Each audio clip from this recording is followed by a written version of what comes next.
Magandang umaga po sa ating lahat, mga ginigiliw, mga minamahal ng Panginoon. May pag-asa po sa Panginoon.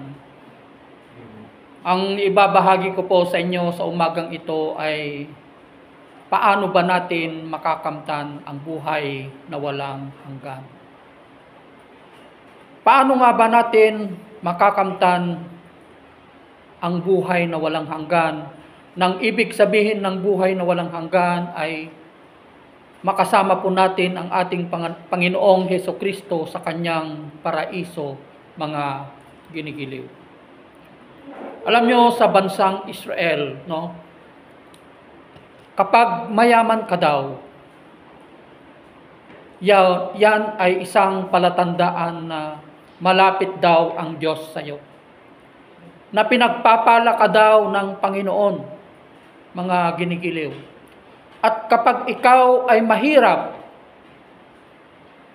or may mga karamdaman, may sakit na malubha, ibig sabihin, ikaw daw ay isinumpa ng Diyos, mga ginigiliw. Kaya ang ginawa ng ating Panginoong Hesukristo, nagbigay siya ng isang talinhaga. Isang talinhaga patungkol sa isang mayaman at saka si Lazarus, mga ginigiliw, upang ipakita niya sa mga tao at sa atin ngayon at sa lahat ng nakikinig, mga ginigiliw, na hindi ang kayamanan ng sukatan ng Diyos upang ang isang tao ay makapasok sa kaharian ng ating Panginoon, mga ginigiliw. Na hindi po kayamanan, mga ginigiliw. Yung kwentong ito ng mayaman na meron na sa kanya ang lahat, masarap na pagkain, magagandang damit, magandang bahay. Kaya itong si Lazarus, mga ginigiliw, umaasa siya na sa pagpunta niya sa bahay ng mayaman na ito, ay makakain siya ng masarap na pagkain na ibibigay ng mayaman na ito, mga ginigiliw. Subalit ang nangyari ay kabaliktaran po ang nangyari, mga ginigiliw, dahil ang nangyari po, ang kinain lamang ni Lazarus ay yung mga mumo na nahuhulog lamang sa lamesa ng isang mayaman, mga ginigiliw. Murkat, kung natin sawin, itilokano. So, ang issue dito, mga ginigiliw, ang mayaman na ito ay hindi marunong magmahal. Wala sa kanya ang pagmamahal dahil ang alam niya na sukatan ng pagpasok sa kaharian ng langit ay yung kanyang kayamanan, mga ginigiliw. Kaya kahit hindi na siya magbigay ng pagkain, hindi na siya tumulong sa mga nangangailangan, mga ginigiliw, dahil ang alam niya, papasok pa rin siya sa kaharian ng Diyos dahil siya ay mayaman. Subalit nung namatay silang dalawa, mga ginigiliw, ang inaasahan ng mayaman na ito, mga ginigiliw, ay makakapasok siya sa buhay na walang hanggan. Pero siya ay napunta sa daigdig ng mga patay. Ang ibig sabihin ng daigdig ng mga patay, yun ang impyerno, mga ginigiliw. At si Lazarus naman ay napunta sa kaharian ng Diyos.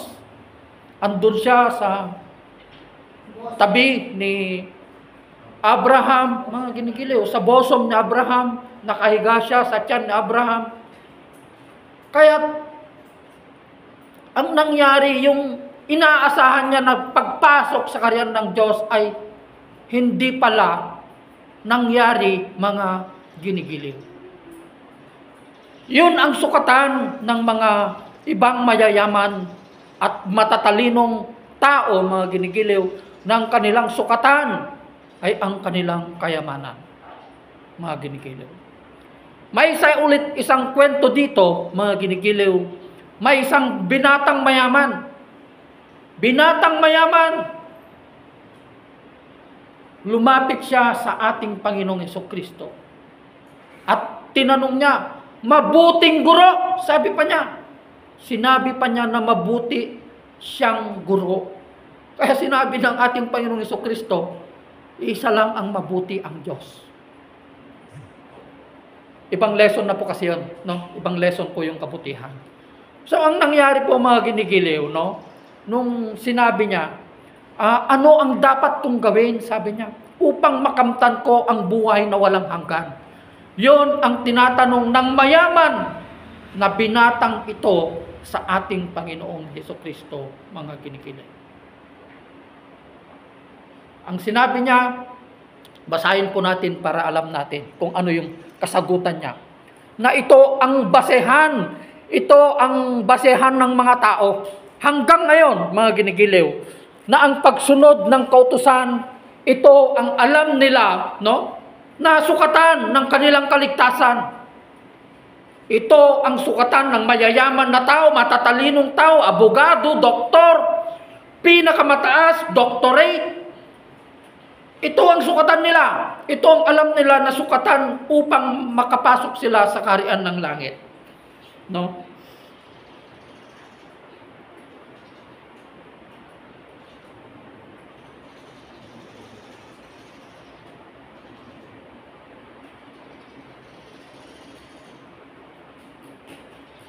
Sabi niya po dito sa Lucas 10:25, isang dalubhasa sa kautusan ang lumapit kay Jesus upang siya'y subukin. Ay ba ito? Lucas 18 pala yun.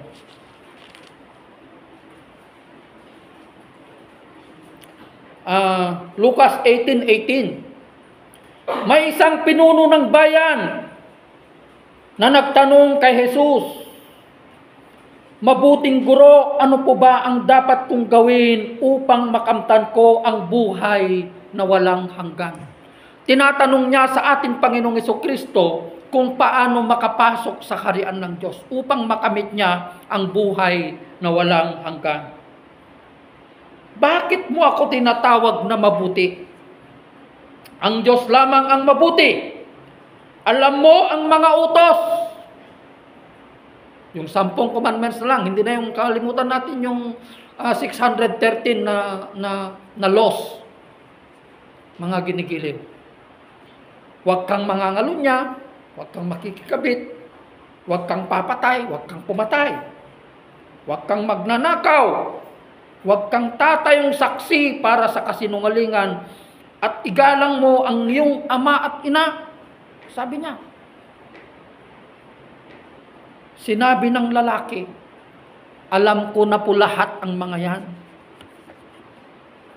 Alam ko na, sinunod ko na lahat yung 10 kautusan na yan, sabi niya. Kaya, nagalak ang Panginoon sa sagot ng mayaman na ito, mga ginigiliw. Kaya, ito ulit ang sinabi ng Panginoon sa kanya. Pagkarinig nito ay sinabi ni Jesus, isang bagay pa ang kulang sa iyo. Ipagbili mo ang lahat ng iyong ari-arian. Sabi niya. At ipamahagi ang pinagbilhan sa mga dukha, sa mga mahihirap, at magkaroon ka ng kayamanan sa langit. At pagkatapos, bumalik ka, sabi niya.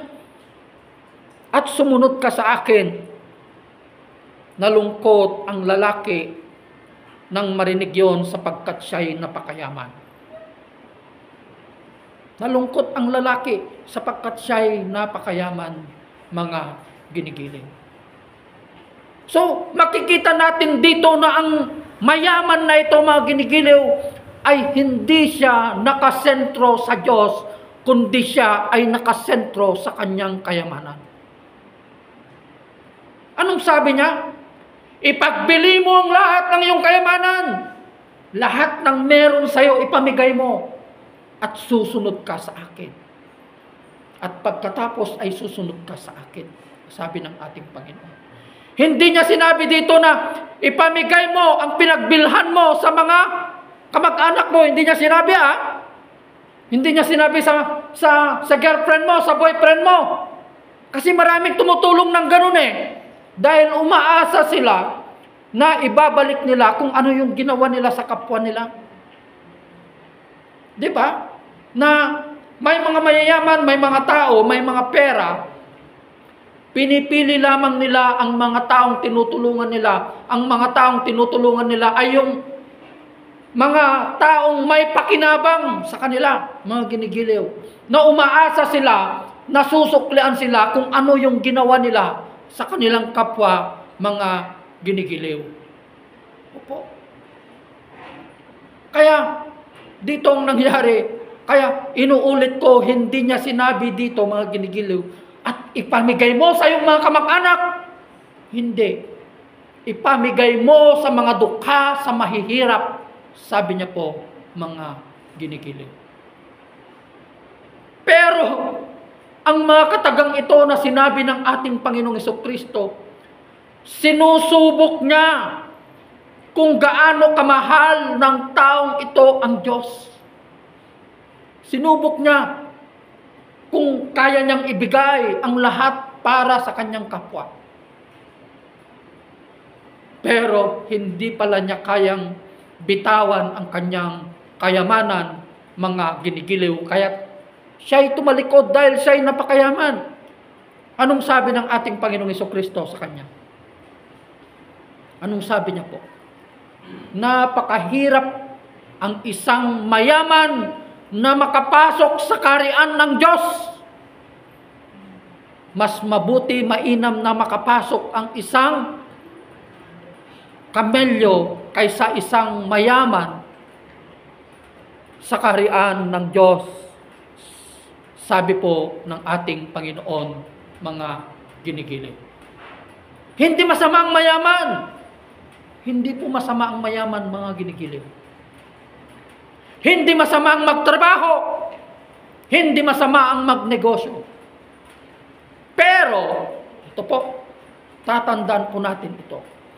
Kung mas marami na po yung isip natin, yung nakapokus na lang po tayo sa kayamanan sa mga trabaho natin kaysa Panginoon, ibig sabihin, mas mahal natin yung trabaho natin kaysa Panginoon. Ibig sabihin, napakahirap pumasok sa kaharian ng Diyos. Hindi po namin hinabol ang kayamanan, sa totoo lang po. Dahil ang lahat ng meron sa amin, yan ay grasya lamang ng Panginoon. Lahat ng pag-aari natin, lahat ng meron sa atin, yan ay dahil lamang sa grasya at awa ng Panginoon. Wala po tayong pag-aari, mga ginigiliw. Opo. Hindi po namin hinabol ang kayamanan. Sa totoo lang. Pero alam kasi ng Diyos kung ano ang laman ng puso ng isang tao. Kung tapat ang iyong paglilingkod sa Kanya. Meron man o wala, nagpapatuloy ka pa rin sa paglilingkod sa Panginoon. May mga panahon na walang-wala kami. Wala nang makain. Wala as in zero, mga ginigiliw. Kung saan-saan na ako tumatakbo sa mga 5-6, wala na rin magpapautang. Yun yung mga pagsubok sa buhay ng isang Kristiyano kung talagang kaya mong tumayo sa iyong pananampalataya at pagsunod sa ating Panginoong Hesukristo. Darating ang mga pagsubok na ito sa iyong buhay. Titignan ng ating Panginoon kung kaya mong tumayo sa iyong pananampalataya, mga ginigiliw. But never in my life, even in the smallest chamber of my heart, pinakamaliit na ugat ng aking puso, pinakamaliit na kasuluk-sulukan ng aking puso, wala sa bokabularyo ng puso ko na huminto na sa paglilingkod sa Panginoon. Natatalikod na po kami sa pagsunod at paglilingkod sa ating Panginoon. Diba? Po. Kahit walang-wala, nagpatuloy kami. Mas lalo po kaming nagpursige sa paglilingkod sa Panginoon. Hindi iyon ang naging dahilan upang kami ay sumunod at maglingkod sa ating Panginoong Hesukristo, mga ginigiliw. Imagine, 9 na taon na po. Hanggang ngayon, napakalayo ang kawayan. Pumupunta pa rin kami upang makipag-fellowship, makipag-aral sa salita ng Panginoon. Diba? Pero dito, wala pang segundo, wala pang minuto.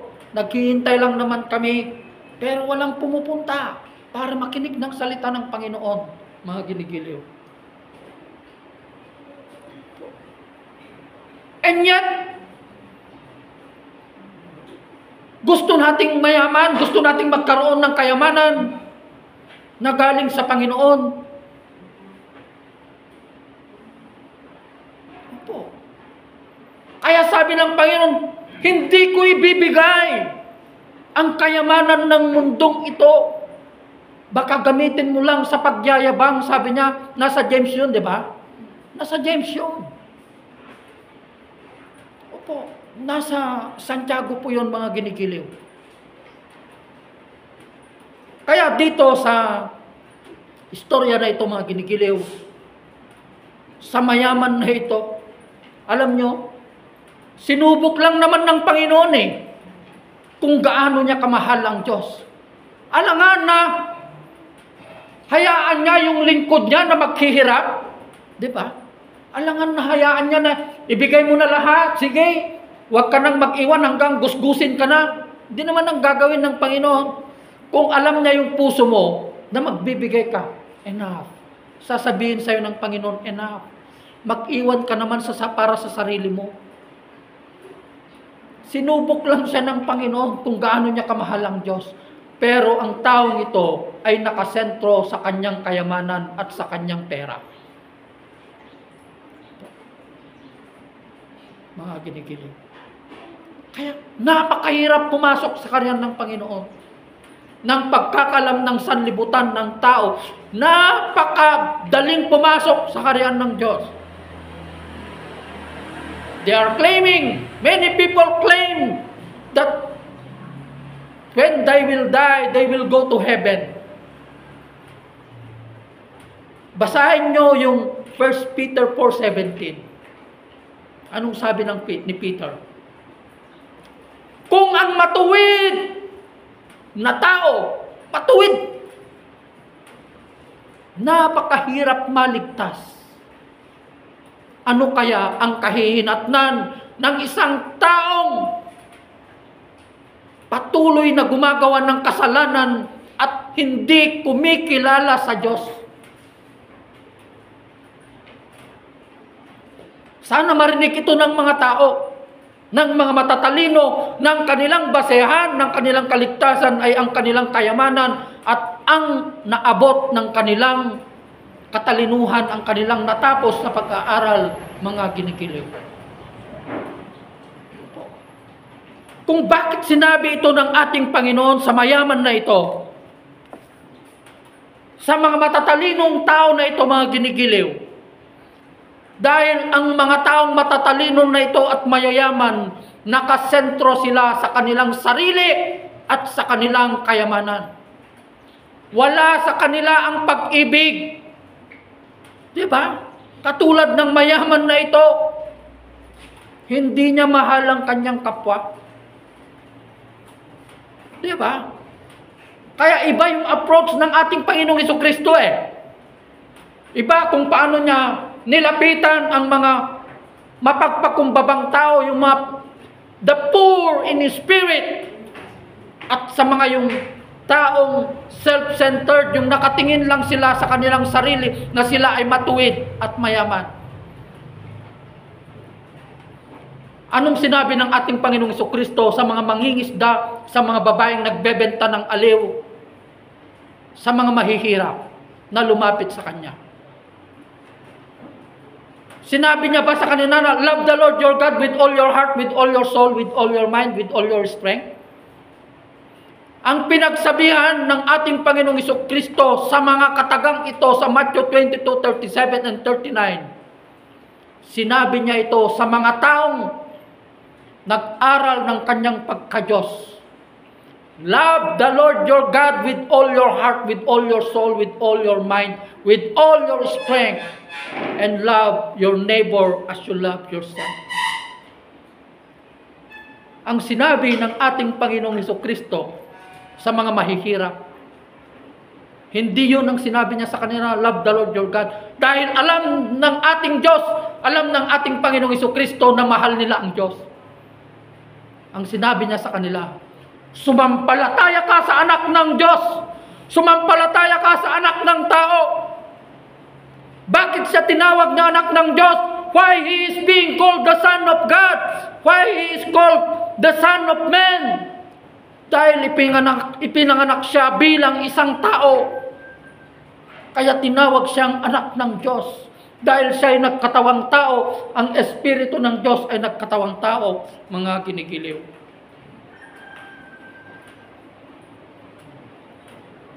Pero kung bumaba siya na Diyos, yung pagka-Diyos niya ang bumaba, hindi siya nagkatawang tao, yung immortality niya, yung pagka-Diyos niya, walang mabubuhay kahit isa. Mamamatay tayo lahat. Wala kahit isang mabubuhay sa buong mundo. Dahil walang nakakaabot sa kalwalhatian ng Diyos. Wala kahit isa. Kaya ang tanging paraan ng Diyos upang abutin tayo, ibinigay niya ang kanyang buktong na anak. Yung kanyang Espiritu Santo ay nagkatawang tao sa pamamagitan ng ating Panginoong Jesucristo. Upang siya ang papawi ng galit ng Diyos sa kasalanan ng tao.